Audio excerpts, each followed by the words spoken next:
Hey everyone. In this tutorial, what we're going to be doing is we're going to be taking a look at inverse kinematics and forward kinematics in your options with this particular rig. Now, you can easily animate completely in forward kinematics. You can completely animate in inverse kinematics. Or you can mix and match as you see fit. What we're going to be covering in this one is basically how you put your character's arms in forward kinematic mode or inverse kinematic mode. We're also going to be covering a little bit of a fix for some of these stability issues we've been encountering. Additionally, we're going to be showing how you can blend between inverse kinematics and forward kinematics. So we're going to do all this with a very simple animation, all in one timeline. So to get started, we select part of our cat rig. And in our motion panel, underneath the layer manager, we first apply an absolute layer. We then select where it says available and click on the plus W layer. This is the world adjustment layer. You basically want to make sure that your world adjustment layer is visually below the absolute layer. This is because the layer manager starts at the top and then works its way down when trying to figure out its solution. Now it seems like in 3D Studio Max 2013 fix number 6, this configuration will help stabilize quite a few of the tools. However, if you only animate it on ABS or on the absolute layer, you're going to notice some problems and some inconsistencies. However, those are hit or miss. Some people see them, some people don't. So this setup seems to be a little more stable. Alright, so now that we have this set up, we're going to enter animation mode. We're going to select our arm. Now once you select part of your arm, you'll have an additional rollout in the motion panel. In this case, it's limb animation. And there's a variety of controls here, and we'll get to some of these in a little bit. However, what we're interested in right now is this slider that is IK, FK. When the slider is all the way to the right, we're in FK, or forward kinematics mode. If I switch over to rotation, you can see that this is operating just as you would expect from a forward kinematics rig. If I take this slider, drag it all the way to the left, we are now in inverse kinematics mode, and you can see as I drag this around, nothing is happening. That's because when we're in inverse kinematics mode, we want to make sure that we only use these controllers to manipulate our objects. So we have this one for the palm, which can be rotated around. And we have the elbow, which can be used to adjust where the elbow sits, or which direction it's pointing. So let's get into creating a very quick animation. What we're going to do in this case is we're going to start off in forward kinematics mode. We're going to switch over to inverse kinematics, and then we're going to switch back to forward kinematics. So you can kind of see how things will basically transition from one mode to the other. Alright, so for starters, we turn on auto key. We make sure that our slider is where we want it to be. And then we go through and we just kind of animate or pose our characters.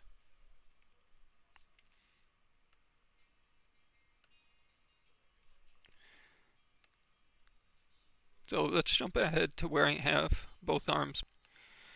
Okay, so here both hands are positioned. Now you'll notice even when you're in FK mode, CAT gives you a little bit of inverse kinematics to work with, okay?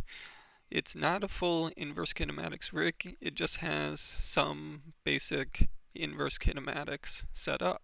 So it's actually quite nice and quite easy for positioning your object and trying to get it exactly how you want. Okay, so once we have this, we're going to scroll forward to another point in time. And now at this point, you can always make little adjustments, but basically you want to make sure that there's a key for your objects there. Okay, so not much happens there, and that's intentional. If we wanted to, we could always take these and just kind of drag them back down so that they start at a more neutral pose.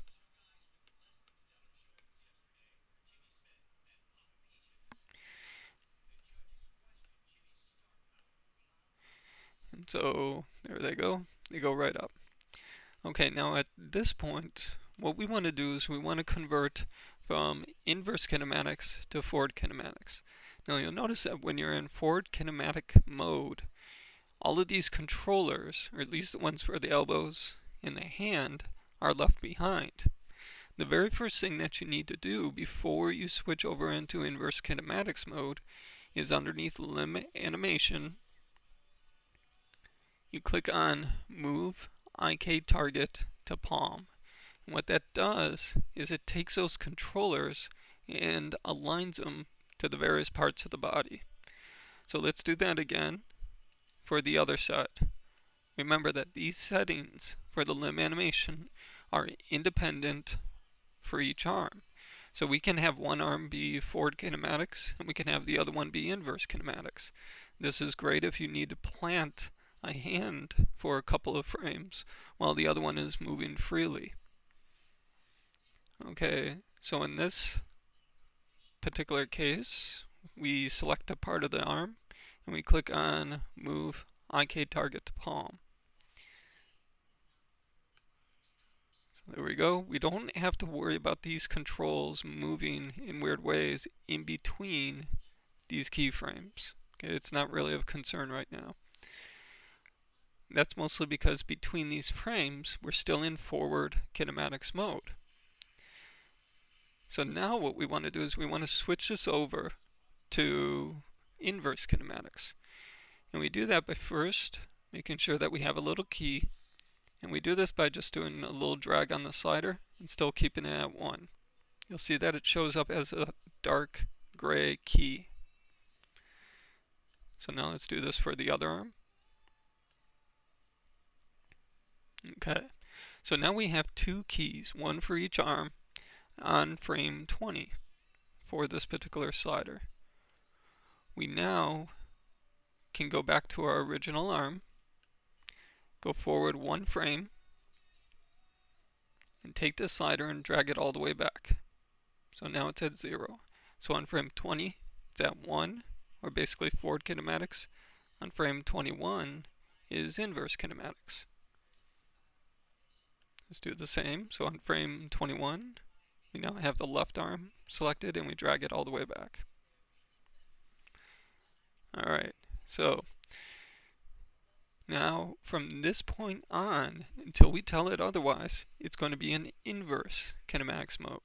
So remember, from the beginning to frame 20 is forward kinematics. From 21 on, it is inverse kinematics. So for example, on say frame 30, if I take this chest and I move it around, you can see how the hands do not move. This is great for little for animations where the hands need to stay in place, but everything else and the body needs to move. I mean, I can take, here, let's just take this keyframe, drag it up. I can take, like, say, these hips and pull them down.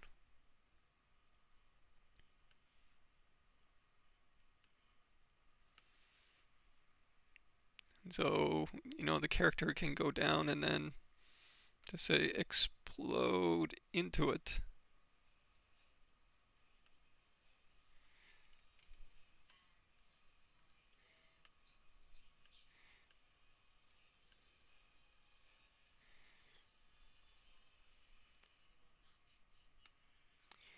So it can go down and then just push right into it.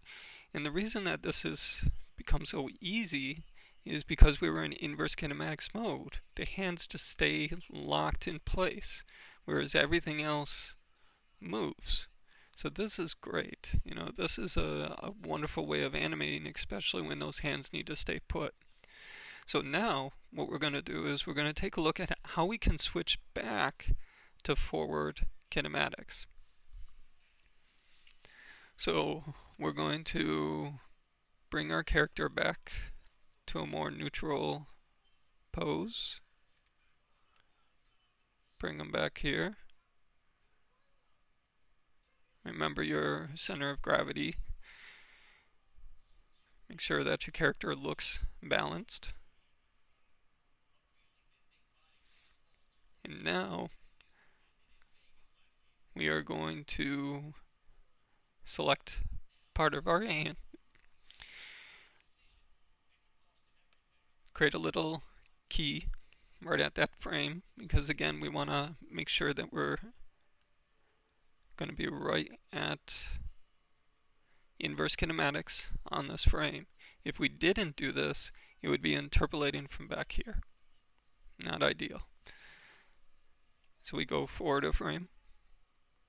And the reason why we're only using one frame difference between inverse kinematics and forward kinematics is because we want this to be instant. We don't want it to slowly interpolate between the two. You can, but in our case we don't. Now, before we actually slide this one over, here you'll notice that as I slide this over, notice how the hand is moving in weird ways. This is because what 3D Studio Max has is it has two versions of this hand or this arm in consideration. It has the forward kinematics and the inverse kinematics. And so, for example, right underneath our slider, there's a little checkbox. And if we enable that, it'll show us what the forward kinematics pose is. And as you can see, as I move that slider, that's exactly where it's going. So what we want to do is we want to make sure that this skeleton version, or this, wireframe version, lines up with the solid version before we drag this slider over. And to do that, the first thing that we do is we click on Move IK Targets. It should be pretty much in the right place, but we just do that at the beginning. Then we click on Match IK to FK. Now you notice that when it does that, the arms line up very well, but the hands do not. That is because the hands are not actually part of the inverse kinematics chain. So what we have to do is we have to manually adjust this hand to match this one. And the way that we do this is we select the palm of our hand, the actual bone there, and start rotating it. Now the reason why we can rotate this, and as we're rotating it, it's adjusting the forward kinematics version and not the inverse kinematics version, is because it's basically just grabbing that particular bone, and because that hand is driven by this controller in inverse kinematics mode, we're basically just modifying the forward kinematics version. And so you want to try to match those up. In our case, it should really only be rotations. And if you're noticing that you can't get it quite right, it seems to be jumping, check at the top of your screen. There's a little magnet with angles. Okay, and so now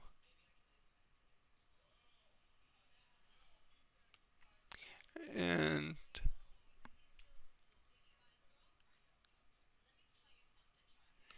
there we go. So now those are lined up quite well. And so if we select part of our arm again, we go into the limb animation rollout. We're on our correct frame. Now as I drag that over, you'll notice that it's seamless. And so we drag that all the way up.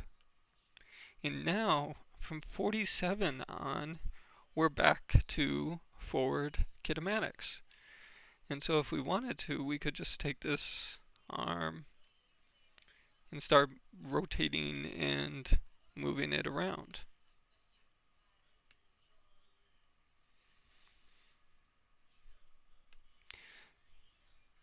And so now let's just do the same very quickly for the other side, so you can see the process again. So here we have inverse kinematics, a little key set. Here we need to turn on the forward kinematics display so that we can see where it currently is. Click on move IK to palm. Click on match IK to FK. We grab our palm and we rotate it so that it lines up.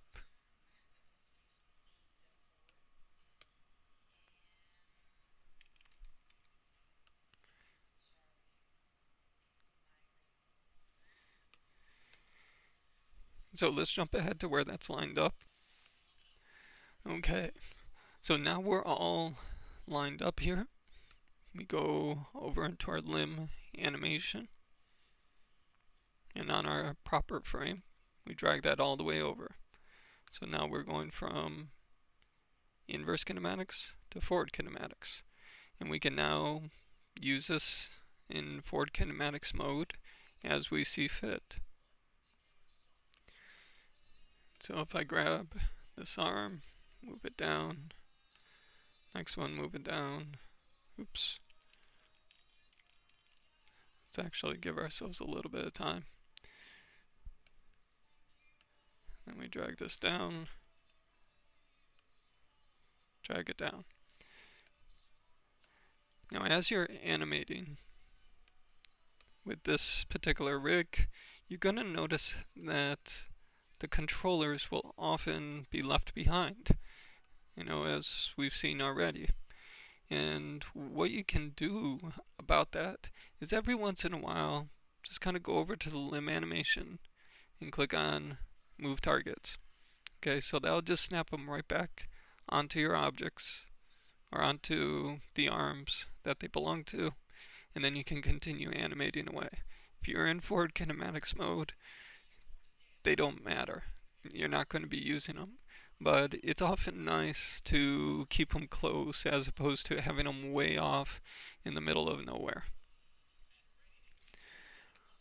Alright, so that is basically the process for animating between forward kinematics and inverse kinematics. Hope this helps. The major thing for stability is to make sure that you have a world adjustment layer on there, and all of your animation takes place in there. If you need to move your entire character, you can do that in two ways, and so I'll just share those with you really quick, just so that you can, fully animate your character. So let me just turn off these little displays. So if you need to move your entire character around, there's a couple ways that you can do this. One is you can go into your absolute layer, and there's this little transform gizmo. Click on that, and you're going to notice in between the legs, there's this tiny little box. You grab that box, and you can rotate and move your entire character around. And that's fine. It works in its own special little way. Another option is to actually apply another layer within here. So for example, if I do another world adjustment layer, so when you have another adjustment layer, you can try to work some of your animation keyframes into there. Remember, only the layer that you have selected will have keys on it. Okay.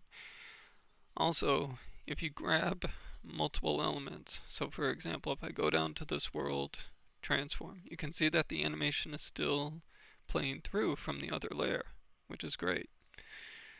But if we go and we say select the feet, we select the hips, and we rotate, it's still locked in to this upper pose, right? If we grab the top there, still no. We grab various controllers, still no. And the reason for this is due to the pivot points that it's using and how it's basically considering rotating this entire animation. That is primarily what the transform gizmo is for. Now, you can still rotate pieces around. But you're going to have to be careful if you're in forward kinematics mode or inverse kinematics mode. So, for example, at the beginning of the animation, we were in forward kinematics mode. So if we select a couple of these pieces and rotate them around, notice what's happening. It's like it's not even moving. If we now take the hips and rotate it around, again, it is not really looking like what you would expect. You could go and try to grab all of them and rotate them around.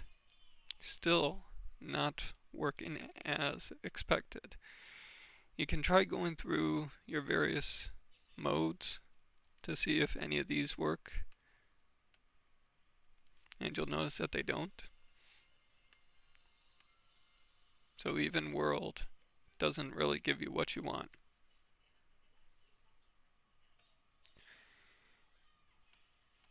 So the preferred way is to use the absolute layer in its transform.